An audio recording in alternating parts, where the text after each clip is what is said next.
Bueno, les invito a abrir su Biblia en el libro de Colosenses, en el capítulo 1. Antes de ir a Lucas, en Colosenses, en el capítulo 1.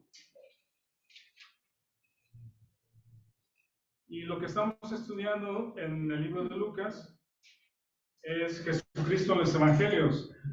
La intención y el deseo es que al estudiar Lucas y después regresar o mirar a Mateo, Juan, Marcos, podamos conocer más quién es Jesucristo, qué es lo que piensa, qué es lo que hace, qué es lo que dice, qué es lo que argumenta y cuál es el propósito de su venida. Y lo que vemos al hacer todo esto, cuando Él pregunta a las personas, cuando Él se acerca a ayudar, cuando Él argumenta, incluso acusa, lo que busca es fe en el corazón de las personas. Él busca a través de los argumentos y la verdad que salga una chispa de fe en el corazón de las personas, que crean quién es Él, que lleguen a creer y a confesar quién es Jesucristo. Ahí en el libro de Colosenses, vean en el capítulo 1, vamos a leer juntos el versículo 15, 16 y 17. Colosenses 1, 15, 16 y 17, lo podemos leer todos juntos. ¿Ya lo tienen? Dice, Él es la imagen del Dios invisible, el primogénito de toda la creación, porque en Él fueron creadas todas las cosas, las que hay en los cielos y las que hay en la tierra, visibles e invisibles, sean tronos, sean dominios, sean principados, sean potestades, todo fue creado por medio de Él y para Él. Y Él es antes de todas las cosas, y todas las cosas en Él subsisten. Hasta ahí el 17. Todas las cosas en Él subsisten. Hay un texto que es el Salmo 136, que es un rescatar esa frase que cantaban los israelitas en el desierto, y es, porque Él es bueno, porque para siempre es tu misericordia, ¿verdad? Y dice la Biblia que cuando el pueblo de Israel decía esta frase o cantaba esta frase, justamente era el momento en que la presencia de Dios venía y llenaba la casa, el tabernáculo, ¿sí? Porque Él es bueno, porque para siempre es su misericordia. Y el Salmo 136, no lo vean, pero es una recopilación y es como un canto en tiempo de David, y parece como un coro, ¿verdad? Dice, alabad a Jehová porque Él es bueno, porque para siempre es su misericordia. Alabad al Dios de los dioses, porque para siempre es su misericordia. Alabad al Señor de los señores, porque para siempre es su misericordia. Y podría ser a lo mejor un coro alternado, ¿no? Como los varones cantando la primera parte y las mujeres respondiendo, porque para siempre es su misericordia. Y todo el Salmo 136 es igual. Hasta el versículo 26 dice, alabad al Dios de los cielos, porque para siempre es su misericordia. En estos textos de Colosenses nos deja claro el apóstol Pablo que Jesucristo es el centro de la creación, es la razón de la creación. Por Él y para Él fueron creadas todas las cosas. Y no solamente las cosas fueron creadas por Él y para Él, sino que Él sustenta su creación. Él sustenta la creación. Si bien vemos y sabemos que Satanás es el príncipe de este mundo y él busca destruir todo lo que Dios hace, y vemos evidencias muy tristes del deterioro de la creación, del deterioro de las personas y del cuerpo de las personas, en las enfermedades, la basura, la contaminación, la extinción de especies de animales. Y aún así, el Señor Jesucristo sustenta la creación hasta el día de hoy. Él la mantiene funcionando. Y quisiera, después de leer Lucas, ahora sí vamos a Lucas capítulo 12, que vayamos a hacer un ejercicio. Ahorita les voy a decir cómo lo hacemos. Lucas capítulo 12, del versículo 22 al 31. Esta segunda historia, o más bien esta historia que vamos a ver hoy, está relacionada con la historia anterior que nos compartió Julio la semana pasada. El hombre insensato que al prosperar sus bienes guardó en graneros, pero pensando en estas cosas, ¿cómo se dice? tomando como hechos cosas que no le pertenecían, ¿no? Como la vida, el tiempo, ¿qué más?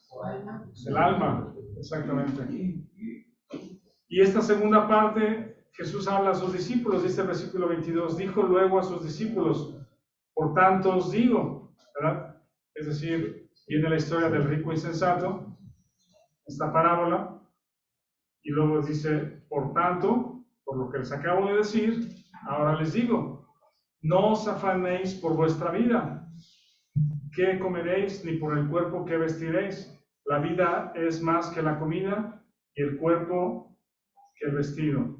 Considerad los cuervos, que ni siembran, ni ciegan, que ni tienen despensa, o graneros, digamos, ¿no? O, sí, almacenes, ni granero, y Dios los sustenta. ¿No valéis vosotros mucho más que las aves? ¿Quién de vosotros podrá con afanarse añadir a su estatura un codo? Pues si no podéis ni aún lo que es menos, ¿por qué os afanáis por lo demás?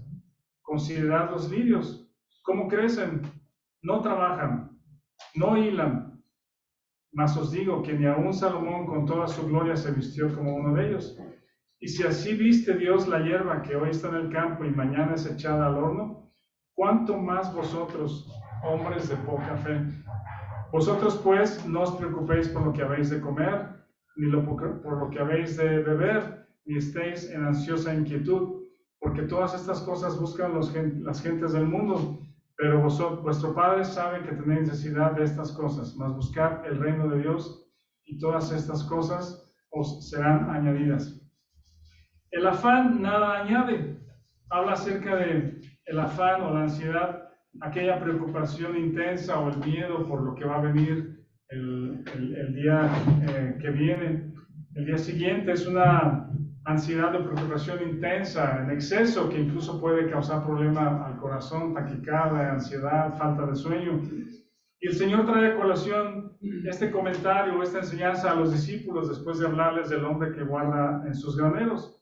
Y les dice, ustedes no se afanen por nuestra vida, no se afanen por la vida. El afán nada va a añadir a tu vida. El ejercicio que quiero que hagamos es, ustedes van a memorizar o van a repetir todas las cosas en Él subsisten acerca de Jesucristo, ¿no? Todas las cosas en Él subsisten. ¿Quieres repetirlo? Sí. Todas las cosas en Él subsisten. Muy bien. Entonces vamos a hacer este ejercicio como el cántico de los israelitas. Yo voy a leer 5 frases o 5 versículos que están aquí y ustedes van a contestar, todas las cosas en Él subsisten. ¿Sí? La primera del versículo 22 dice, por tanto os digo, no os afanéis por vuestra vida, qué comeréis, ni por el cuerpo qué vestiréis. Todas las cosas en Él subsisten. Considerad los cuervos, ¿no valéis vosotros mucho más que las aves? Todas las cosas en Él subsisten. Y si viste Dios la hierba que hoy está en el campo, ¿cuánto más a vosotros, hombres de poca fe? Todas las cosas en Él subsisten. Vosotros pues no os preocupéis por lo que habéis de comer, ni por lo que habéis de beber, ni estéis en ansiosa inquietud. Todas las cosas en Él subsisten. Pero vuestro Padre sabe que tenéis necesidad de estas cosas. Todas las cosas en Él subsisten. Estas dos historias, las del hombre insensato y el afán que nada añade, si se dan cuenta, no están hablando de dinero. Ni una sola vez mencionan monedas ni dinero. Quizá en nuestra mente percibimos de alguna manera, y quizá está relacionado de alguna manera, pero en el texto no lo menciona. El título de la semana pasada es El otro Señor, ¿verdad? Dios no necesita el dinero, pero quizá nuestro subconsciente, nuestra mente, nos traiciona, dijeron. Sí. Nos llevan o nos inclinan a pensar que el dinero o los bienes nos van a dar paz, que solucionan algunas cosas o muchas cosas, que nuestra vida estaría mejor si lo tuviéramos, ¿verdad? Y de pronto el dinero o los bienes vienen a ocupar un lugar que solamente Dios tiene. ¿Sí? El dinero es efímero, las cosas son finitas, temporales. Un día las tenemos y otro día no las tenemos. No importa cuánto tengas, cuánto no tengas, los hombres más ricos del mundo pueden perder sus bienes de un día para otro, pues, y hay colapsos en las bolsas de valores, y ha sucedido que personas que tienen inversiones grandísimas en diferentes negocios de pronto tienen un valor muy alto y al otro día sucede una crisis y ahora sus acciones no valen nada. Se han tirado de edificios, o sea, se han suicidado tirándose por la ventana porque se acabaron sus bienes. Pero estas dos historias no hablan del dinero. Dios no necesita el dinero. Nadie dijo amén. Nosotros lo usamos, trabajamos, lo recibimos, lo intercambiamos, lo administramos y de pronto eso se convierte como el solucionador o el sustentador de nuestras vidas y no nos damos cuenta. Tu más grande necesidad, evidentemente, entonces, no son los bienes, sino es el dinero. ¿Sí? Estoy seguro que tener dinero o bienes nos ayudan a muchas cosas, nos facilitan muchas cosas. Hacen quizá que las cosas o muchas cosas funcionen más rápido, que podamos ayudar o que podamos poner a trabajar o dar empleos, etc. Sin embargo, los bienes y el dinero no deben de ocupar el lugar que solamente lo tiene Dios y lo debe tener. En este caso, Jesucristo es el sustentador de todas las cosas. Él es el creador. Para Él fueron creadas todas las cosas, en Él y para Él, y todas las cosas en Él subsisten. Y lo que Jesucristo le está diciendo a sus discípulos respecto al tesoros en los cielos, que esa pregunta no la respondimos la semana pasada, ¿verdad? Bueno, Julio no la tenía que responder, pero hace 15 días mencioné, ojalá podamos responder la pregunta. Dice, así es el que hace tesoro para sí, que no es rico para con Dios. ¿Sí? La pregunta entonces era, ¿qué podemos darle a Dios? Si tenemos graneros o tenemos bienes, ¿qué podemos darle a Dios? Así es el que hace tesoro para sí y no es rico para con Dios. Ahora la pregunta es, ¿cómo puedo ser rico para con Dios? Primero, Dios no necesita nuestro dinero. De hecho, ni es nuestro dinero, son los bienes que Él nos permite tener para administrar. Es algo que debemos de estar conscientes y dar gracias por lo que Dios nos ha dado, nos permite prosperar para poder administrarlo correctamente, sabiamente administrarlo. Él no necesita que se lo demos. ¿Sí? ¿Qué es lo que busca entonces Dios? Y la respuesta está en esta segunda historia. ¿Cómo puedo ser rico para con Dios? Hay una sola cosa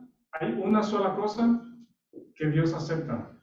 ¿Sí? Hay una sola cosa que a Dios le agrada de las personas. ¿Ya saben cuál es? Es la fe.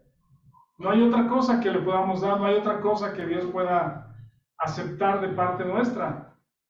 Ni nuestros bienes, ofrendas, sacrificios, tiempo, ir al otro lado del mundo, a misiones. No significa que esas cosas sean malas, pero eso es algo que Dios hace en el corazón de las personas. Con eso no somos aceptos delante de Dios. Lo único que nos hace aceptos delante de Dios y de lo que Dios se agrada es de la fe.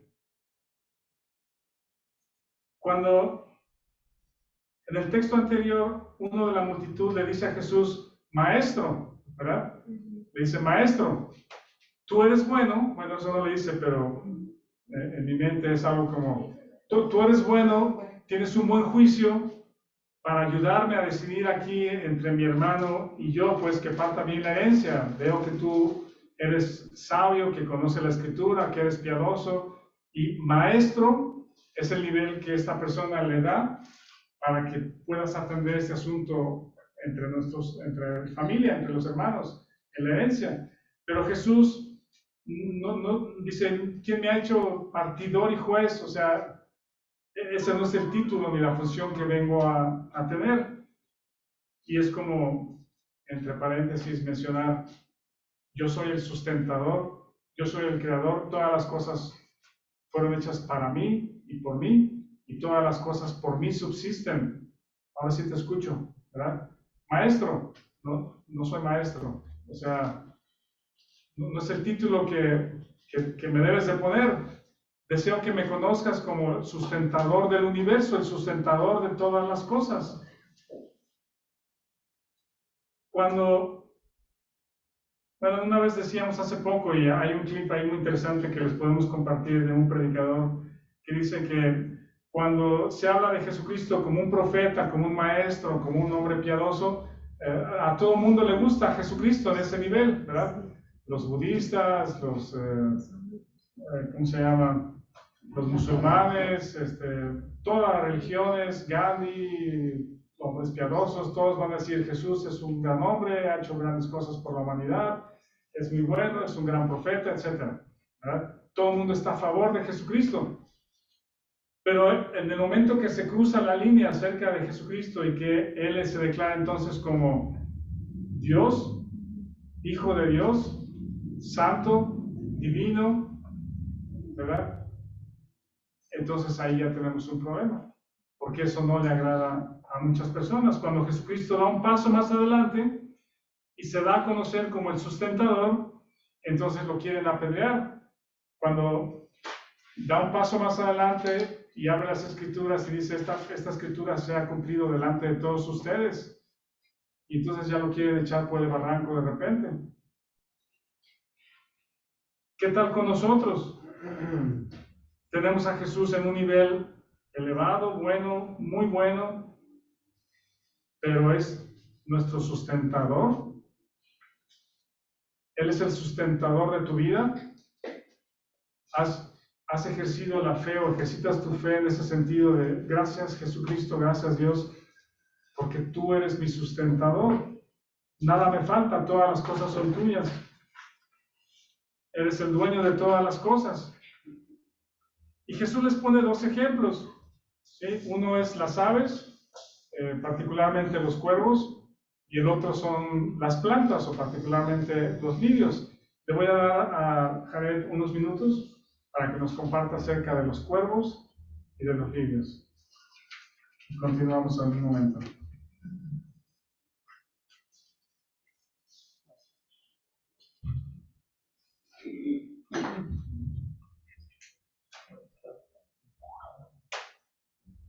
Bueno, ya que el texto dice considerar a los cuervos y considerar a los lirios, vamos a hablar un poquito de algunas características que tienen estas dos especies, ¿verdad?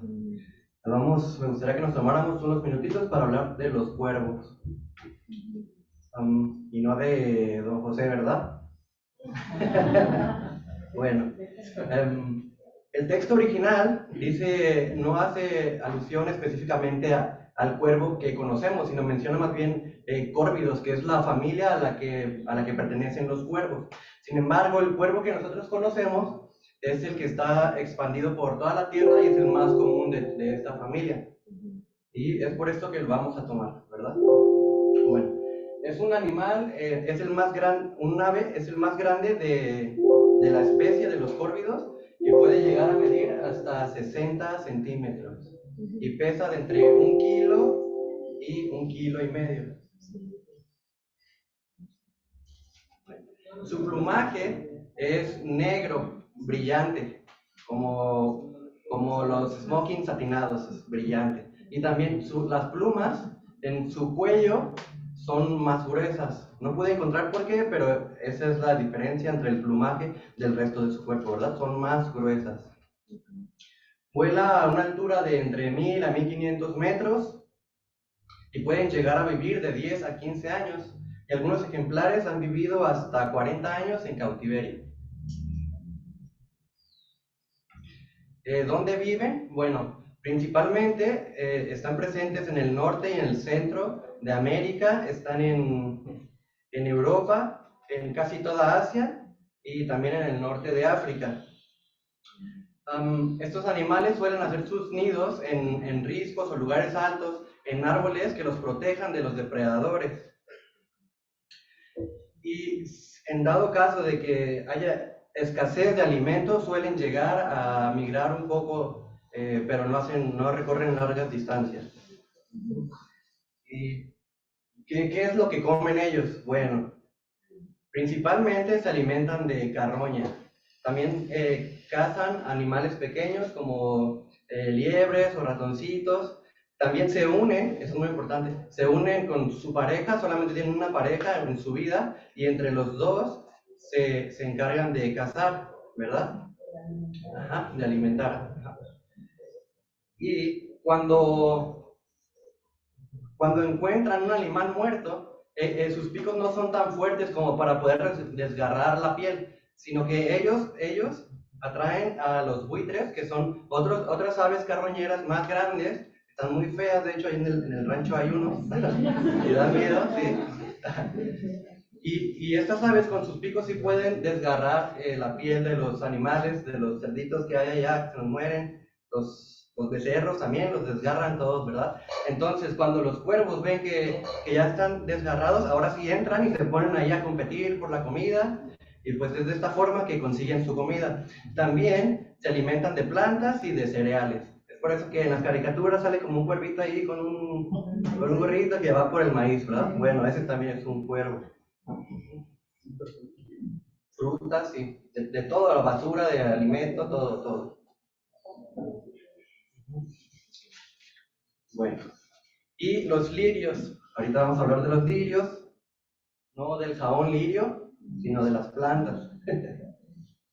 Bueno, ¿conocen algún otro nombre para los lirios? ¿No? Liris, estuve investigando un poquito, también las azucenas. ¿Iris? Ah, pues sí. Sí, aquí tenemos un maestro de las plantas. Sí. Bueno, el nombre de azucena es de origen hebreo y arameo. Y el de lilis o lilas de origen griego, que sería lilium, ¿verdad? Y pues lirio lo tenemos aquí. Esta flor o esta planta tiene aproximadamente 110 variedades o especies diferentes, pero la que primero se le empezó a llamar como lili fue a la que tenía la flor blanca. Necesitan luz directa del sol, pero no todo el tiempo, o sea, todo el día, sino la mitad del día. Ya sabes que si la tienes en tu casa, la puedes poner a que le pegue el sol directo y después retirarla y ponerla en la sombra. O si está al exterior, pues Dios sabe de alguna forma cómo le hace, ¿verdad? Para que no le pegue el sol todo el día. Recordemos que Él es el que tiene cuidado de ellas y el que las viste de esa hermosura. Ajá. Cuando se siembran, también tienen que sembrarse aproximadamente a unos de 10 a 15 centímetros el bulbito. Y la temperatura ideal para ellos es de entre 18 y 24 grados centígrados. Se riegan de 2 a 3 días a la semana. El suelo tiene que estar húmedo, no encharcado, pero sí húmedo. ¿De dónde son? Bueno, estas plantas son originarias de Europa, pero las podemos encontrar también en todo el mundo. Los lirios crecen fácilmente 1 metro y se suelen sembrar en invierno para que en primavera pues estén dando su flor, ¿verdad? Y las podamos apreciar. La variedad, o una de las variedades más caras, fue la lili blanca, es la que tenemos allá o arriba, ¿la pueden apreciar? Aunque también hay otros colores que para mí se ven mucho más bonitos. Y es una flor muy, muy aromática y se suele usar también en la perfumería. Entonces, algo que tienen en común estas dos especies, tanto el cuervo como la lili, es que el cuervo es un animal muy resistente, es muy inteligente para cazar y se puede alimentar tanto de animales como de plantas, ¿verdad? O de cereales. Y también esta planta es muy resistente. Ajá. Pero lo que nos gustaría enfocar aquí es que no importa la variedad de la planta o la resistencia que tenga y la habilidad que tiene el cuervo, que Dios está siempre detrás de ellos sustentándolos, ¿verdad? Todas las cosas en Él subsisten. Y es el ejemplo que nos da aquí de estos dos animales para que los tomemos en cuenta. Gracias, Jared. Los cuervos y los lirios no son cosas en las que pensamos regularmente, ¿no? No son cosas como prioritarias en nuestro pensamiento, son cosas como que, ahí están, y cuando de repente las vemos o nos encontramos con una flor, decimos, mira qué bonito. Pero no está en nuestra cabeza pensar o estudiar los lirios o ser liriólogos, estudiosos de los lirios, estudiosos de los cuervos, quizás hay alguien que lo haga. Y el punto que está haciendo Jesucristo es justamente algo así, el cuervo es un animal muy común, está en todos lados, come carroña, se alimenta de lo que encuentra. Los lirios, como muchas otras plantas, flores, son realmente muy hermosas. Si vemos fotografías o en vivo, vamos observando las flores, tienen una belleza, cada una de ellas muy particular en sus colores, diseño, y no están en nuestra mente. Pero el Señor sí le está diciendo a los discípulos, ustedes valen más que ellos. Ustedes valen más que ellos. No lo han pensado, ¿sí? No están pensando que ustedes, delante de Dios, son valiosos y Él les va a sustentar. Si Él les dio la vida, Él sabe lo que necesitas y Él te va a dar alimento. No te va a dar la vida sin alimento, ¿verdad? Él te da la vida y sabe que necesitas alimento y también eso nos provee. Él te dio el cuerpo y sabe que necesitas vestido. Hay un estudio, una encuesta del INEGI, una de esas organizaciones, ¿sabe en qué es lo que los mexicanos gastamos más nuestro dinero? El 34% de lo que gastamos en promedio los mexicanos es alimento y bebida. Alimento y bebida. 34%. Y el Señor no está equivocado cuando dice es una cosa que tienes en la mente, que te preocupa, que te ocupa y que te pone a dudar y pensar qué vas a comer, qué vas a beber el día de mañana, la próxima semana. Los discípulos no creo que estén desconectados de la realidad de que tiempo atrás su sustento, algunos de ellos o muchos de ellos, era la pesca, ¿verdad? Eso se dedicaban y su mente y su esfuerzo estaba en la pesca y traer el sustento para sus familias. Pero ahora estaban, supongo y entiendo, porque están por todos lados con Jesús, en el norte, en el sur, caminando por todos lados. Supongo que están desconectados de su actividad y de pronto no tienen quizá el sustento que tenían antes, ¿verdad?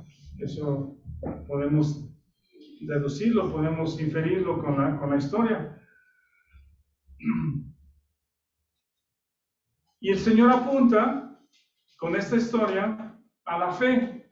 Me llama la atención que el foco de la historia de Jesucristo, la enseñanza, es la fe. Les dice, si se afanan y se preocupan y tienen ansiedad, es por falta de fe. Por eso el título que le puse es El afán nada añade, pero la fe todo lo añade, o la fe elimina la ansiedad. ¿Por qué? Porque entonces estás confiado que Dios es el sustentador de tu vida, ¿sí? Lees Colosenses 1 y dices que afirmas y das gracias que por Él y para Él fueron creadas todas las cosas y Él sustenta todas las cosas en Él subsisten. Ahí pueden decir amén. Gracias a Dios. Y cuando nos distraemos de eso, nos afanamos, nos preocupamos. Miren, Él tiene cuidado de ti. Dice, no se preocupen por lo que habéis de comer, ni por lo que habéis de beber, ni estéis en ansiosa inquietud, porque todas estas cosas buscan las gentes del mundo, pero vuestro Padre sabe que tenéis necesidad de estas cosas. Eso me gusta mucho, esa frase, la tengo subrayada. ¿Sí? No solamente es no se afanen, no se preocupen, tengan fe, pero me gusta que Él sabe de lo que tienes necesidad. Está bien que se lo digas, que se lo compartas en oración, pero la más grande necesidad que tienes no son los bienes y no es el dinero. Dios lo puede usar. Pero igual Dios puede trabajar y Dios puede proveerte sin necesidad de dinero. ¿Sí? Él te dio una esposa, Él sabe lo que necesitas. Aparte de sabiduría, paciencia, todo más. Tolerancia, amor. Él te provee una esposa, Él te va a dar el sustento adicional o el sustento subsecuente a formar una familia. Él te dio un esposo, Él te dio un trabajo, Él te dio un negocio, Él te dio un ministerio, Él te va a sustentar en ese ministerio. ¿Se acuerdan que Jonás huyó de Dios? Se fue para el otro lado. ¿Quién tuvo que pagar el barco, el boleto del barco? Jonás. Él no te dio una esposa y tú la tomaste. Creo que tú vas a tener que pagar muchas cuentas.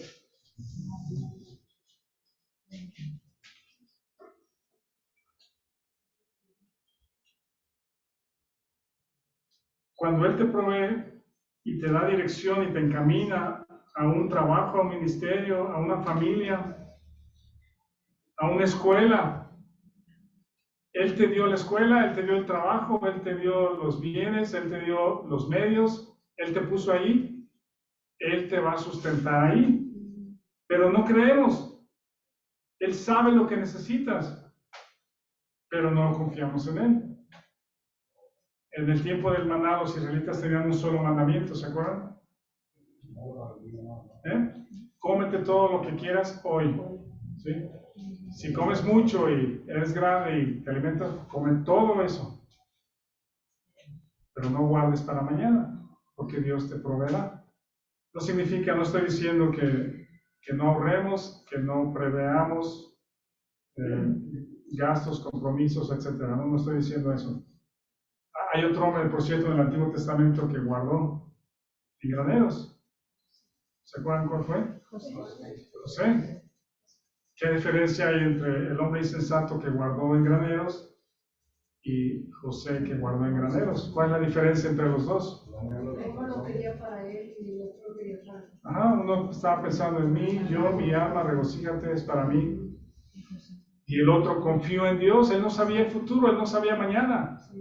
Pero Dios le habló y le dio un sueño, que es ahorita la tierra va a producir mucho. Ahorra, guarda, porque luego viene días o vacas flacas o tiempos de escasez. Pero el propósito final de eso, y José lo dice en el capítulo 50, es mantener con vida a mucho pueblo. Y no solamente era mantener con vida a Israel, sino muchos años después, ¿saben qué sucedió? Vino el Mesías a través del pueblo de Israel. ¿Ven? El guardar en graneros no solamente era para que los egipcios tuvieran comida y siguieran siendo un gran imperio, no, era para que mantuviera Israel vivo tantos años hasta que viniera el Mesías a través de ellos. Y José confió, no sabía toda la historia, pero la parte de la historia que se supo, confió y guardó en graneros. En el tema del maná, ellos no confiaron, no confiaban que Dios les iba a dar la provisión, como Él dijo, es no creer lo que Dios dijo, yo les voy a proveer.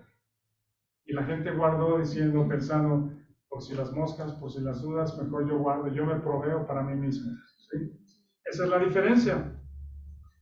Tu hermano, vales más, mucho más que los cuervos. ¿Sí? Vales mucho más que los lirios. Considera eso y sabe que Dios te sustenta, que Dios te provee, que Dios te da sabiduría para administrar, para cuidar los bienes que Dios nos da. ¿Qué podemos darle a Dios para hacer tesoros en el cielo? ¿O para ser rico para con Dios? Confiar en Él. Hombres de poca fe, la palabra que usa es pequeña, ¿verdad? Es una fe muy pequeña la que tenían los discípulos. Podemos pensar, bueno, ¿y la fe del grano de mostaza no era pequeña también? Ya no entendí entonces. Era una fe pequeña, pero incluso esa fe no estaba puesta en Jesucristo como el sustentador. El asunto no es la fe, si es mucha, bueno, sí debemos tener fe y confiar en el Señor, pero es en dónde está puesta. ¿Qué estás creyendo acerca de Jesucristo? Él es mi sustentador. Voy a ir rumbo al final, pero dice, mi Padre, vuestro Padre, sabe que tenéis necesidad de estas cosas, mas buscar el reino de Dios y todas estas cosas serán añadidas. Bien, el afán nada añade. Cuando dice que ¿cuánto puedes tú, afanándote, añadir a tu estatura un codo? ¿Verdad? Esa es la traducción que tenemos al español. La idea sería que un codo pues es la medida de aquí hasta el codo, unos 45 centímetros. No podemos hacer eso. Otras traducciones, por el original, mencionan algo así. La idea es, afanándote no puedes ni añadir una hora o un día a tu vida. No puedes agregar un día o una hora a tu vida. Es algo que ni con el mayor afán de nuestra vida podemos agregar a eso, ¿sí? Dice, no puedes, afanándote, agregar. Dice, pero si buscas el reino de Dios, todas las cosas serán añadidas. Alimento, bebida, vestido y todo lo que necesites en lo que Dios te ha encaminado y donde Dios te ha puesto, Él te lo va a proveer. Vean esta frase que me topé por ahí. Dice, el pensamiento o la idea de no ser feliz con lo que tienes inició en la cabeza de una serpiente. Otra vez. Me llamó la atención. Si el pensamiento o la idea de no ser feliz con lo que tienes inició con una serpiente. Incluso antes de la creación, ese fue el pensamiento de Satanás, ¿no? Es que no estoy feliz con lo que Dios me ha hecho, donde me ha puesto, lo que estoy haciendo. Más bien quiero ser como Dios. Más bien quiero ese lugar de ahí, quiero ese trono de allá. Pero luego le transmitió la misma idea a Eva. ¿Sí? Con que Dios te ha dicho que no comas. ¿No sabes que Él es envidioso? No te quiere compartir su sabiduría. No quiere que pruebes el delicioso fruto de ese árbol. ¿Verdad? La idea de no ser feliz con lo que tienes inició en la cabeza de Satanás. Hoy en día puedo percibir que los jóvenes no confían en Dios en tres aspectos fundamentales que les puede transformar la vida, que les puede llevar hacia un rumbo completamente diferente. Alguien decía en estos días, si vas por una ruta y te desvías 1 grado o 2 grados, al principio no es mucho, pero eventualmente al avanzar el tiempo te va a llevar a un lugar completamente apartado y diferente donde pretendías ir. Los jóvenes no confían a Dios en esto, en el futuro. ¿Quién me va a dar Dios de esposa? ¿Quién me va a dar a Dios de esposo? ¿Eso no lo confiamos en Dios? Cuando Mirna y yo estábamos empezando a salir y platicar de hacer algo, de ser novios y salir y todo esto, en aquel tiempo yo tenía pensamientos o dudas en mi cabeza, ¿verdad? Yo creo que eso es típico, algunas dudas o ideas. Y tuve la oportunidad de platicar con Tim, estaba hablando con él por teléfono y estuve en su casa, creo que 1 semana me recibieron ahí en su casa y me dio cierta consejería y hablamos y estudiamos. Pero una cosa que me dijo es, mira, tienes que confiar en el Señor. Si Dios ha puesto en tu corazón el buscar a Mirna, el hablar con ella, platicar, salir y pensar en ser novios y luego rumbo al matrimonio, y Dios pone eso en tu corazón, ve adelante. Si no es de Dios, Él te va a detener, pídele que Él te detenga y que cambie los planes, sin dañar el corazón de ninguno de los dos, que Él cambie los planes. Pero es un asunto de confiar, esperar en el tiempo de Dios y confiar.